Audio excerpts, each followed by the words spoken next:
The Zen Mindset. Here we discuss the various attitudes of mind that, when cultivated and maintained over time, are conducive to realizing your Zen nature. This experience is called Satori or Kensho, the seeing into one's true nature. There are as many paths to enlightenment as there are unique individuals in the world. No two paths the same.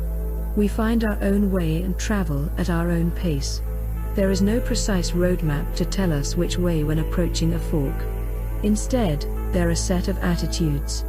Adopt these diligently, and wait patiently. It is not possible to say how long it will take, but one day, sooner or later, there will be a flash of insight into your true nature, a perfect moment of Satori, the first of many such glimpses of your true nature. You will remember and treasure that moment for the rest of your life. As you consolidate the mindset, the periods of Satori will extend from glimpses to something longer and more abiding. Experience life fully, vividly, selflessly. Enter wholeheartedly and without resistance into the whatever experiences come your way. Reduce your resistance to what happens down to something approaching zero. Cultivate a mindset of simply not minding what happens, trusting that what does happen is being served up by life as a necessary lesson in that moment. This particularly applies to the less desirable experiences that come our way. Try to embrace the reality of the situation without getting mad and complaining.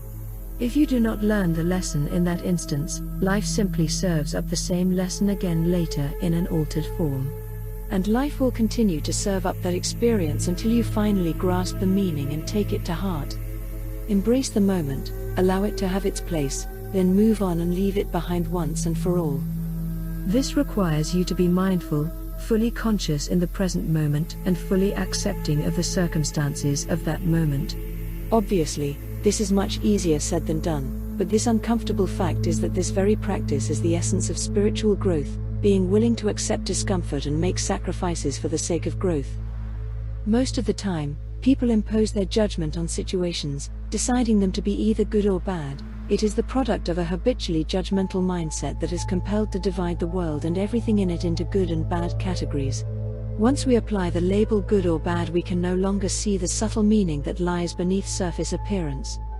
By using the higher brain function of metacognition, you can cultivate a mindset in which you observe the world of phenomena in a judgment-free way, accepting it without resistance, understanding that such resistance is what prevents you from experiencing every moment fully, vividly, selflessly. Next, choice between safety and risk.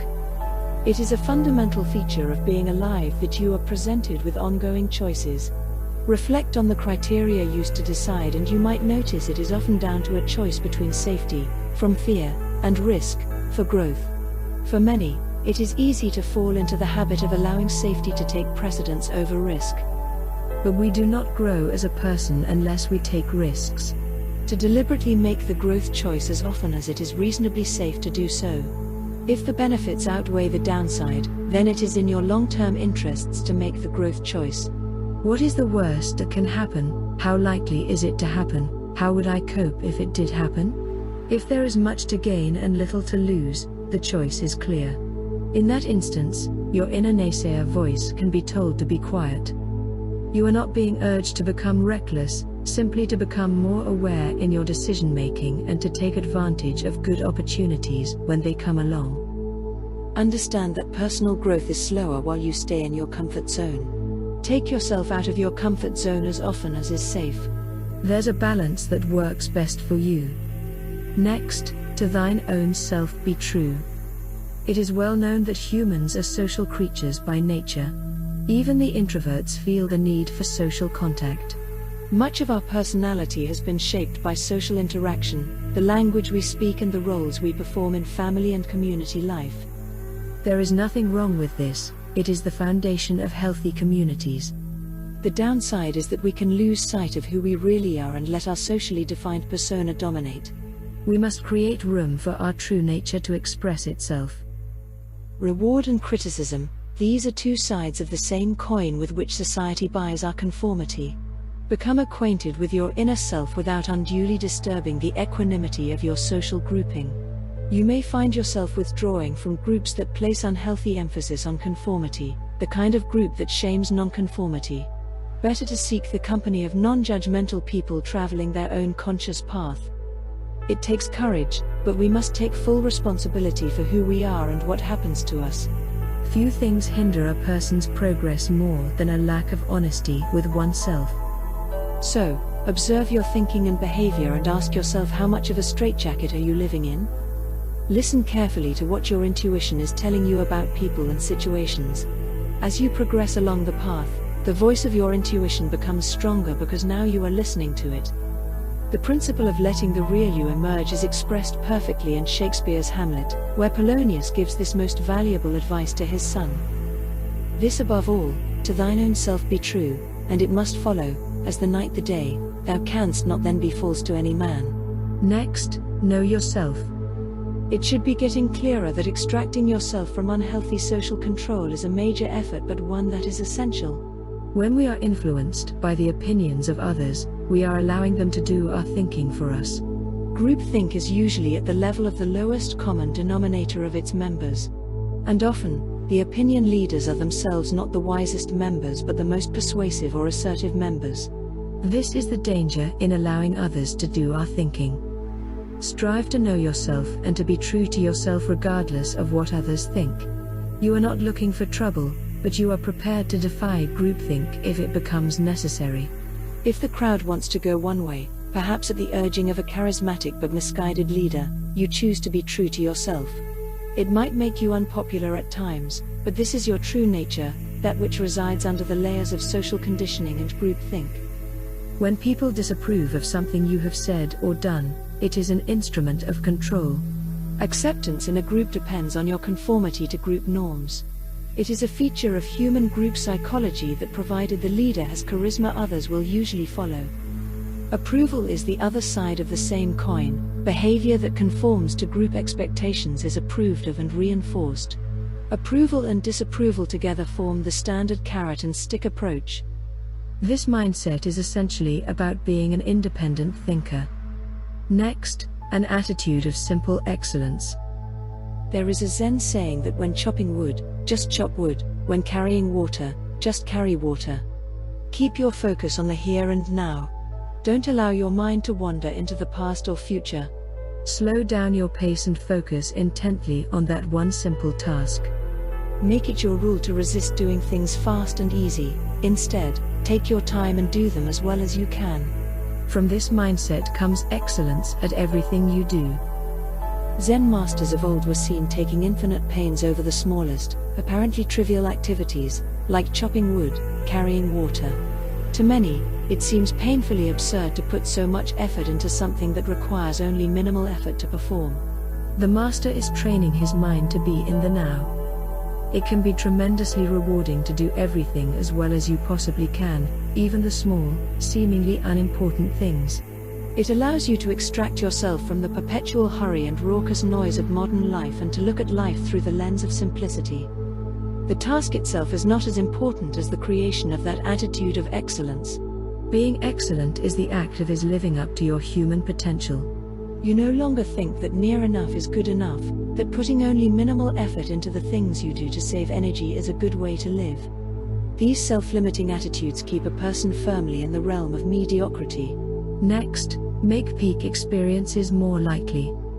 Peak experience is a term from 20th century humanistic psychology that equates to Satori and Zen. It is the blissful flash of immersive feeling when subject and object merge and you feel yourself to be one with everything. Peak experiences or Satori are the result of glimpsing your true nature. Until you are fully established in the mindset, the flashes will be brief, intermittent and unpredictable. They will also be memorable and encourages you to continue working towards dwelling in this state of mind. Ridding yourself of your illusions and delusions is important. But first, must find out what your delusions are. This is no easy thing when they hide in plain sight for years and legitimize themselves in all sorts of ways. You will only see them by being brutally honest with yourself. Tough action is needed because delusions are comforting, giving us an out when faced with an uncomfortable truth. It might be surprising to realize just how many delusions people accumulate in a lifetime. But ridding oneself of delusions should not be done with masochistic pleasure. The pain of standing naked and vulnerable in the face of truth can be distressing after one's comforting false beliefs have been stripped away. But do it you must, because truth with a capital T is the foundation of progress on a spiritual path. You cannot make progress without it. How far and how fast you go depends on how comprehensively you embrace the truth and commit to living it when it is easier not to. Nature cannot lie to itself, but humans can. It is the means by which we create a false inner world. By ridding yourself of delusion, your inner world comes into alignment with the outer world, creating harmony between inner and outer worlds. The psychologist Abraham Maslow, best known for his work on the hierarchy of human needs, placed peak experiences at the apex of the hierarchy of needs. When all lower needs had been taken care of, a person will naturally self-actualize or become the fullest expression of their human potential. Peak experiences are therefore a feature of the self-actualizing individual. Maslow described the peak experience as follows. You may notice how closely it corresponds to the descriptions of enlightenment, awakening, satori etc. from other traditions. He said this of the peak experience. Feelings of limitless horizons opening up to the vision, the feeling of being simultaneously more powerful and also more helpless than one ever was before, the feeling of ecstasy and wonder and awe, the loss of placement in time and space with, finally, the conviction that something extremely important and valuable had happened, so that the subject was to some extent transformed and strengthened even in his daily life by such experiences. When peak experiences are especially powerful, the sense of self dissolves into an awareness of a greater unity. Next, realistic orientation. Being realistic is the avoidance of wishful thinking, a related idea to the avoidance of delusion. Realism is to look at the world clearly, not through the lens of wishful thinking. It is an efficient perception of reality that applies to all areas of life. You see the truth of situations when others are blind to it. You know what to do and know how to do it, regardless of group pressures. Realistic orientation is the mindset of accepting the world just the way it is. You have rid yourself of crippling guilt, knowing that guilt is a corrosive emotion that undermines your self-esteem and cripples your ability to act, for fear of failure. Ridding yourself of socially conditioned guilt and unnecessary inhibitions allows you to act with integrity and enjoy yourself without regret or apology. Realistic orientation is a form of truth-telling, the truth you tell yourself and then the world. Next, cultivating mindfulness. Much has already been said on this topic, but it is included here for completeness. The term mindfulness has entered into the popular lexicon, having come to represent much more than the term originally meant when it was an aspect of Buddhist meditation and nothing more. We use the term here in the traditional sense of being a meditation practice whose aim is to bring your attention into the here and now, and to systematically activate the higher cognitive functions that you are not necessarily using, becoming more aware of your higher self, and living more of your daily life from this awareness. The human brain is an evolutionary work in progress, truly amazing in its complexity and potential. It is the most recently evolved parts of the brain, the neocortex and frontal lobes, that interest us, as this is where your higher cognitive functions, your higher self, resides. These include your ability for rational thought, creative endeavor, temporal awareness and the ability to have metacognitive awareness. These are just a few of the higher cognitive functions that nature has blessed us with and which mindfulness can help us unlock. Next, mindfulness as metacognition. Metacognitive awareness is the act of being conscious of being conscious.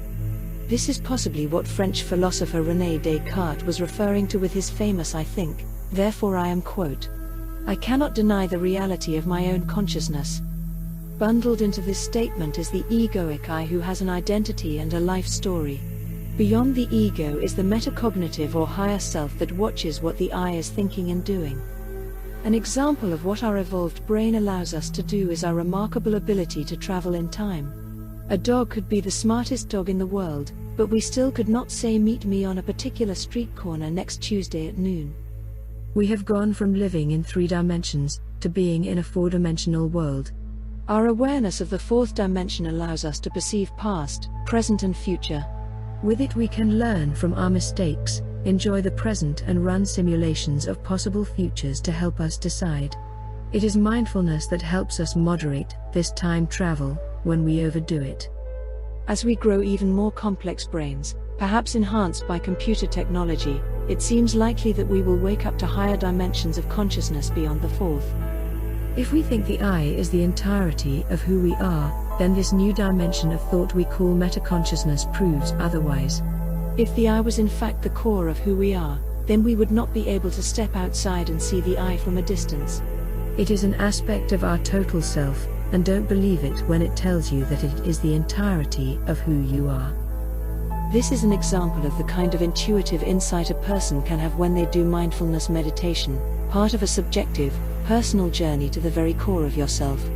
That is the journey that the serious Zen practitioner fearlessly embarks upon. It calls for courage because the ego will feel threatened and will try to make you fearful in a multitude of ways designed to lure you away from the spiritual path. Next, sleeper, awake. It can come as a surprise to realize that many people operate at a largely unconscious level, which is to say they are operating on autopilot at the level of habit and instinct, barely aware of what they are doing or why they are doing it. The Zen practitioner does not share this habit. I am not suggesting that people are unconscious in the sense of being asleep. If they are driving a car, or crossing a road, they have enough awareness to avoid catastrophe, at least most of the time. But of course accidents do happen, and are usually the result of a lapse of situational awareness. People can be awake in the sense of not being physically asleep, but unconscious of being locked into conditioned behavior patterns. When a familiar event occurs, it triggers their conditioned reaction to similar events without asking themselves if it is the best course of action. Psychologists call this a stimulus-response pair. Once a connection is established between what happens and how you react, it continues until the person thinks to ask themselves if there might not be a better way to act. It can simply be to think of some other more appropriate way to engage with a situation at the metacognitive level rather than the instinctive or habitual level.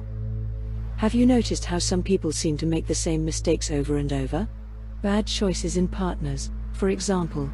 It is likely that they are operating with insufficient meta-awareness of their conditioned stimulus response.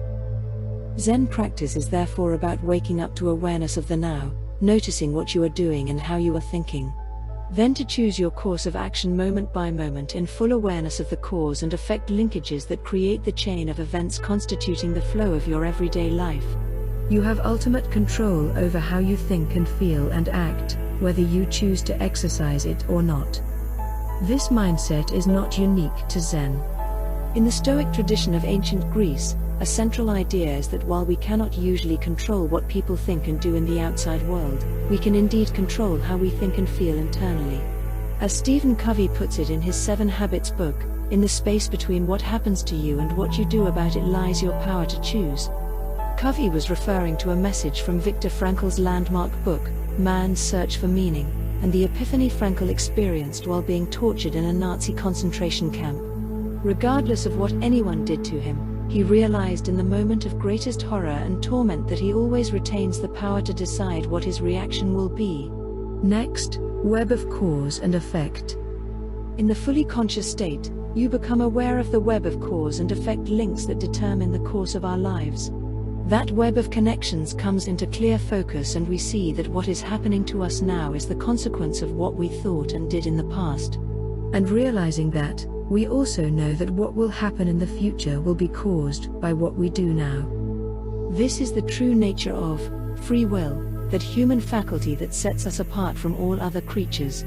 It is our ability to run simulations and consciously decide our actions with an awareness of the consequences, then to choose that which serves our purpose. We play out possible scenarios and see what will end well and what will not. The Zen practitioner knows the truth of this and accepts full responsibility for their life and what happens in it. They consciously perform those actions that they know will bring desirable outcomes. They do not indulge in thinking of themselves as victims of a universe that somehow hates them or of a God that is punishing them. They have created the circumstances of their lives through their choices and the actions they take. They do not lose sight of the web of causality in which they live. The Zen practitioner consciously chooses their actions, moment by moment, in order to create the future that they want for themselves. It gives them that uniquely human privilege of free will, which is the ability to transcend the primitive instincts that still live not very far below the surface of our civilized life. Zen is the key that unlocks the door to a higher, more empowered consciousness in which we have greater control. But with that power necessarily comes responsibility and the obligation to not engage in willfully ignorant practice of blaming others for what we ourselves have caused. Next, you are not your mind. The real you, that which existed before you were born and will continue to exist after you die, is not your egoic mind. This unsettling fact is a fundamental truth that finds expression in many religions and spiritual traditions. Your everyday mind and the thoughts that run through it may seem to be the totality of who you are, but this is far from true. In the microcosmic depths of your being is a greater reality that is a direct reflection of the macrocosm, that which goes far beyond being a person with a name and a position in society. Zen transcends the egoic mindset to make conscious the infinitely larger reality of knowing yourself to be an integrally connected microcosm in a vastly greater reality. You can feel the reality and the truth of this statement. Rumi described this discernment, this awakening, as the sense of being the whole ocean in a drop. The ancient Greeks expressed a similar idea: you are a microcosm of the macrocosm, know thyself and know the universe. Next, if you are not your mind, then who are you? Who indeed are you, if not your mind? By mind I refer to the ego, that sense of being a person with a name living in the world. This sense of personhood and identity occupies a large part of your conscious mind. The message is not to deny or destroy the ego, but to alter your perception and see it in true perspective. If we know why the ego exists, and why it is no longer as critically important to survival as it once was, we can put ego into proper perspective. All living creatures have some degree of awareness of their surroundings, at least enough for their survival and reproduction. This is true even of plants. A tree grows towards the light. Even bacteria know enough to survive and thrive. Humans have highly developed adaptive awareness of their environment. Our species now occupies almost every possible earthly habitat, from baking deserts to the freezing Arctic, something no other species has been able to do. Now we are about to become an interplanetary species with colonies on the Moon, Mars and orbital space. These achievements point to the remarkable adaptability of the human ego, whose job has always been to think of ways to survive and thrive. The human mind has been shaped by survival imperatives over the past tens of millions of years. There is much that could be said about this, but for the purposes of understanding Zen mindfulness, let us just say that while we might think of ourselves as a person that exists in the world, who has a name, a title, and a place in society, all of that is really no more than a collection of thoughts existing in a transient stream of consciousness with no more reality than the clouds passing overhead on a windy day.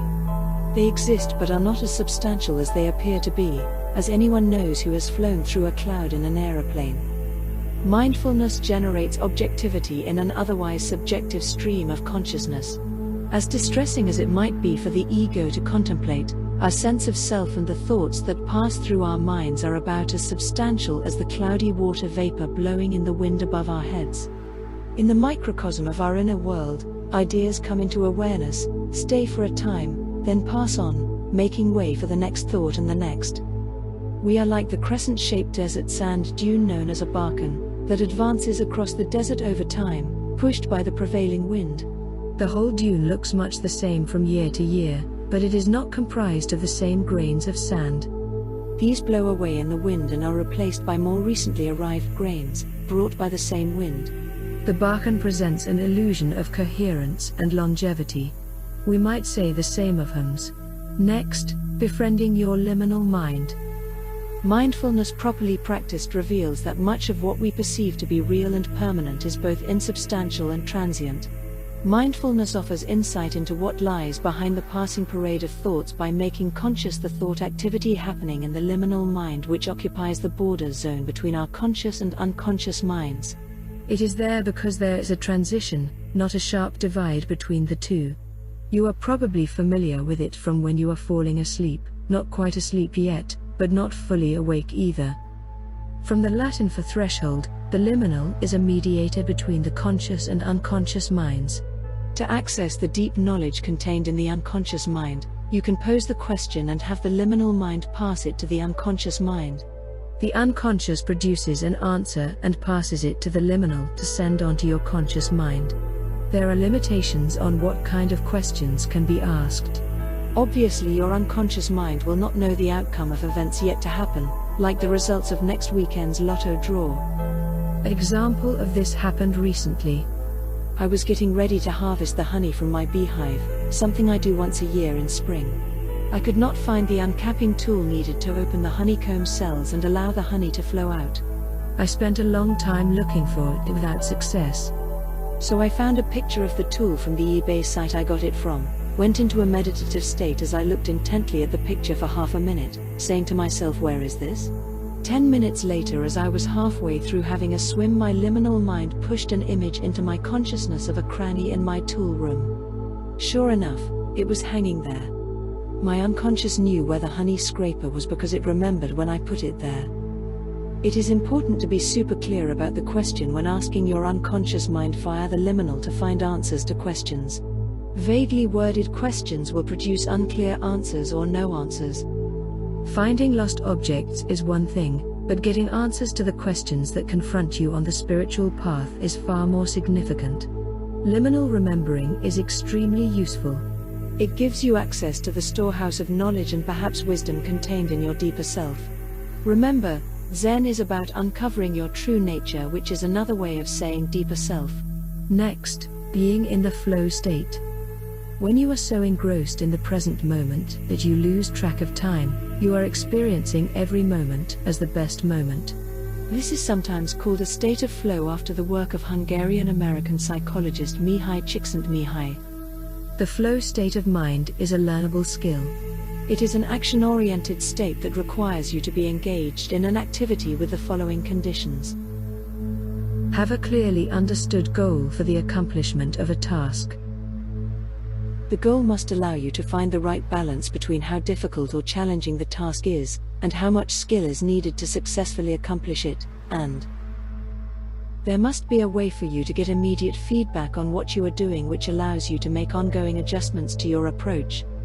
Balancing the level of challenge with your skill level is vital. Too little challenge for a highly skilled person creates a mood of boredom. When the challenge is high, but skill is low, you will feel anxiety. Low challenge coupled with low skill creates apathy, which is the opposite of flow.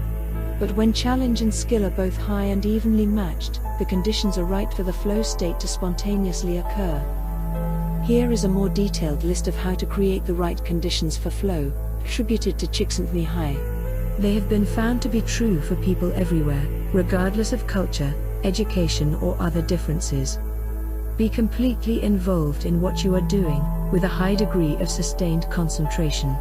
It is not enough to be intelligent and in possession of skills, unless you can deploy those skills in a disciplined way for long enough to get the job done. You must have the ability to concentrate for long periods. A sense of ecstasy and happiness, when the rest of the world fades into the background. Sometimes it completely disappears. This includes your sense of self, the person you are. You stop noticing that you even have a self. Great inner clarity in which you see what needs to be done in detail, plus how well you are going with the task of creating it. When you create a clear image of your goal in your inner world, the more likely it can be realized in the outer world.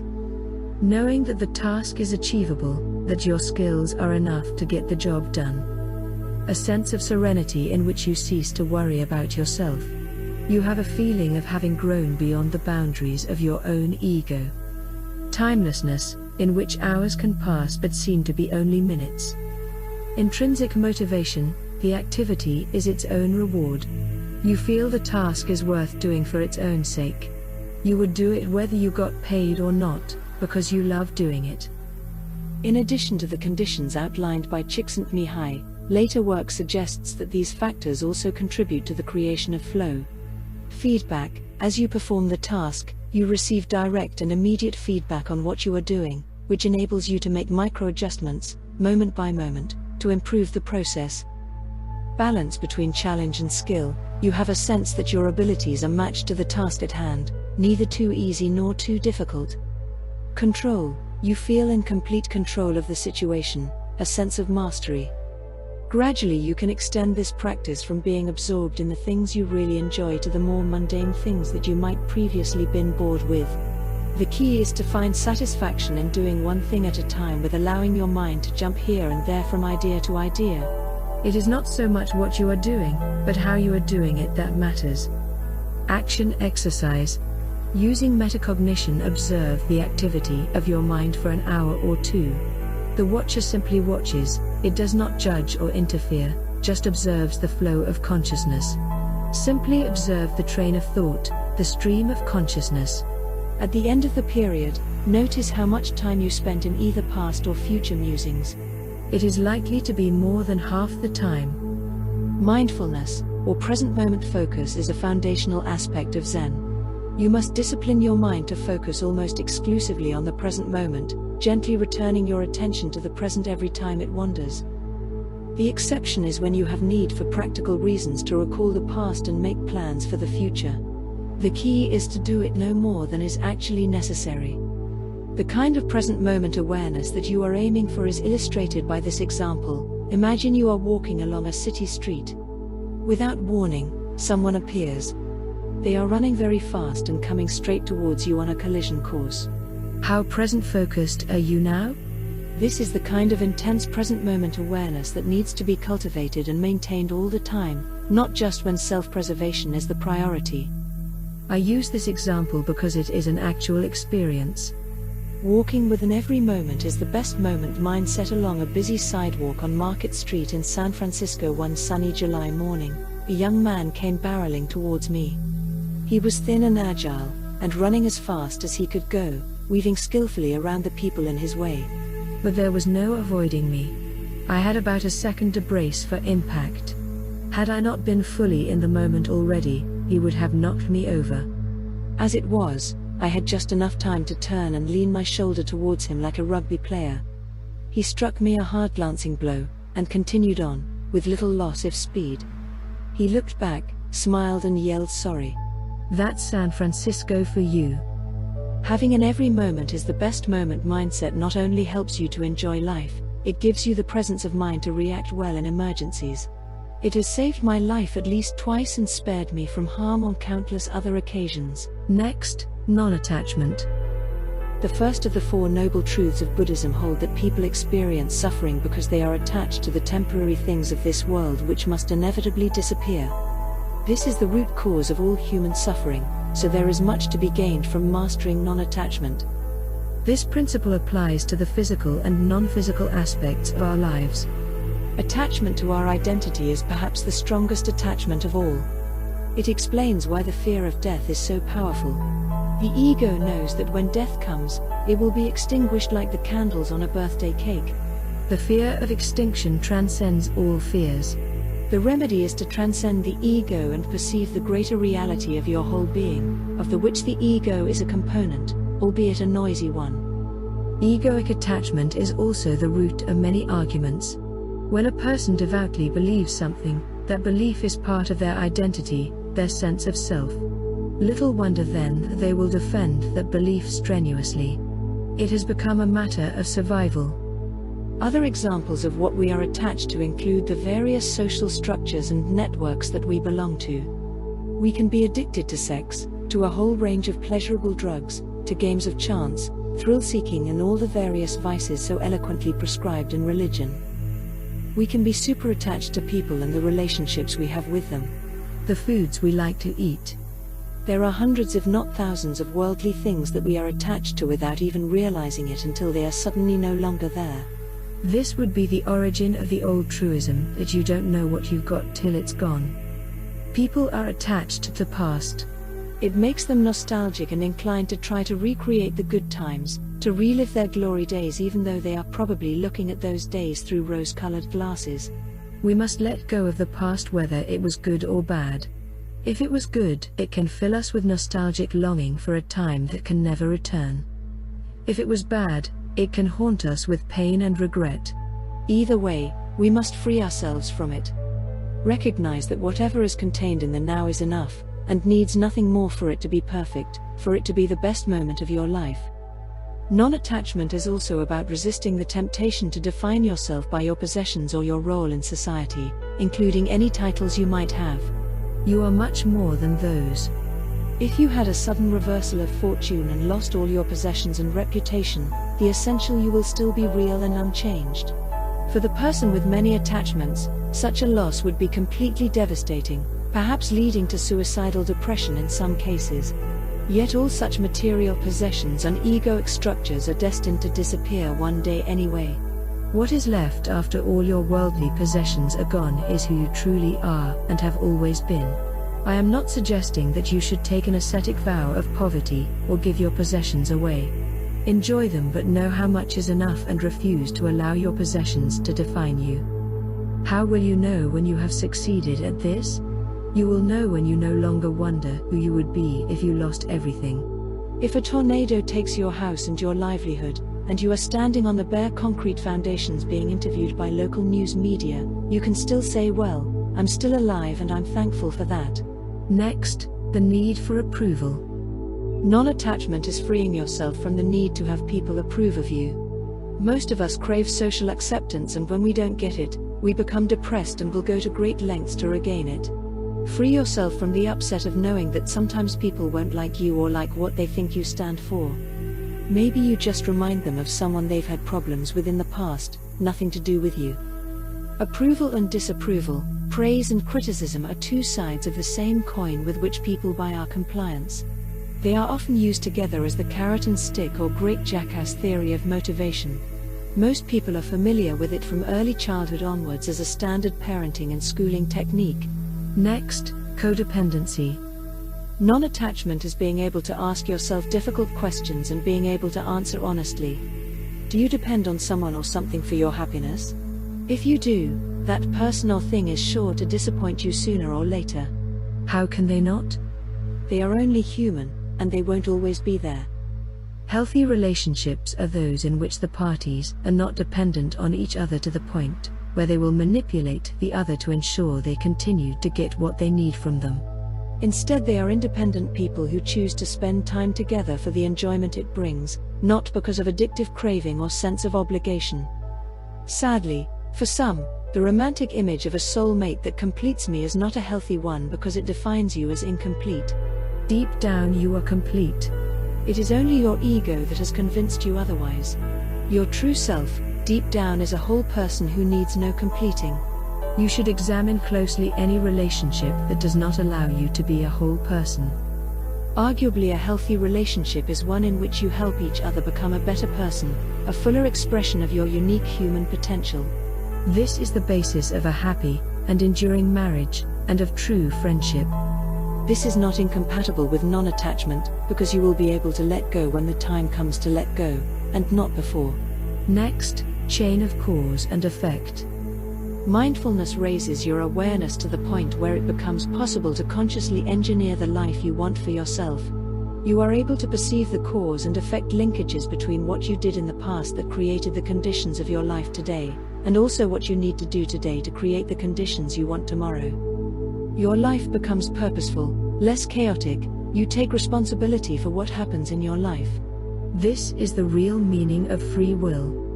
Your heightened awareness gives you the ability to make choices that are informed by a conscious awareness of the likely consequences of your actions.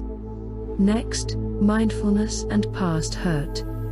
Mindfulness can be an effective therapy for post-traumatic stress disorder. With PTSD, memories of past trauma are triggered and replayed endlessly in the sufferer's mind. Their body responds as though the events are happening here and now by producing an adrenaline-fueled fight or flight response. When this happens over and over, the sufferer becomes stressed and exhausted. Many sufferers self-medicate the pain away, often with readily available alcohol, which leads to further problems with addiction and health-eroding side effects. It has all the makings of a downward spiral. If you have PTSD or you struggle with the memory of traumatic past events, then mindfulness can be very helpful. By withdrawing your attention from the past and focusing on the present, you break the cycle of reliving those painful events over and over. The key is to keep your attention on the present and pay no attention to those intrusive thoughts. Every time the painful memory comes in awareness, dismiss it and focus attention on the present moment. What you pay attention to gets stronger, so if you are not feeding the past through giving it attention, it starves and eventually withers away, or at least ceases to have enough force to disturb you. It may take weeks and months to retrain your mind to refocus attention on the now moment. While it is not easy in the beginning, it is not too long before you are noticing improvements. Such a simple idea, and so effective. Practicing mindfulness frees you to recreate your sense of identity as a strong, present-focused person. The new identity replaces the old, dysfunctional identity. Next, the experience of Satori. Satori moments, or flashes of awakening, can occur when your inner world comes into harmony with the outer world, becoming one, dissolving the ego for a time. Flashes of Satori can occur anytime, any place. I offer this example from my own life. I decided to adopt an attitude of appreciating the many small things around me that I had been taking for granted. To many people, these things are just so ordinary, small and commonplace that they are not worthy of notice. But in their way, these small things can be beautiful and perfect. It is a matter of scale. If we were as small, we would notice. And small things have quite a story to tell if we bother to slow down and look with a childlike open mind. Even the most commonplace objects have a gift for us if only we would take the time to notice. One day I noticed the moss growing in the cracks between the paving stones on the path along the service road from the car park to my office at Griffith University's Nathan campus. Moss is a common sight in shady places. At first glance there is nothing remarkable. Just one of many objects passing by our line of sight every day. But when you get down for a close look, there is something beautiful about moss, this modest survivor that has been around for the past 500 million years. So, I got down on my hands and knees and looked closely. What I saw filled me with wonder. To think that moss like this had existed for so long. I tried to stretch my imagination across such a vast span of time. This was the cone, to contemplate the humble moss plant. Then, having stretched my imagination so far into the past, I now tried to imagine the future by the same amount. The now moment became the fulcrum of a billion-year span. This unassuming little plant took on a big new meaning. For the moss plant, there is only ever the now moment regardless of how much time lies behind or before it. Unlike the moss, we humans will not survive a billion years in our current form. And when our species has morphed into something else or become extinct, the moss will still be modestly growing in the shaded, damp places. This one little moss plant inspired a human to think such thoughts. What about the countless others growing in deep forests, never seen by humans? It reminded me of a poem by Thomas Gray that I learned in school. Full many a flower is born to blush unseen, and waste its sweetness on the desert air. This train of thought, I realized, was a continuation of one which began decades earlier on a hiking holiday in New Zealand. The terrain in the southern fjord lands of NZ was formed by the scouring glaciers of successive ice ages, the latest being around 8,000 years ago. It is surely some of the most beautiful terrain anywhere in the world, not unlike Norway. The trees in this rainforest are tall and moss-covered, dripping with moisture. Soft light comes through the canopy, giving it all a transcendent beauty. It was so quiet I could hear birdsong from hundreds of meters away. Moss covered every inch of the forest floor, in some places a meter thick. It was like walking on a mattress, but one which exhaled a welcoming earthy breath with every step. I felt such love and reverence for that moss-covered forest. My ego dissolved, I was one with the forest, feeling infinitely connected. I lay down on the mossy bed and felt my essence merge with the forest. I remember thinking that if this is what dying is like, I have lost all fear. In Satori moments like that, the ego dissolves and a new, infinitely more wonderful reality dawns. 40 years later, the memory is still so vivid it gives me goosebumps on my scalp. That concludes our discussion of the Zen mindset. For more information, see the video description. Thank you.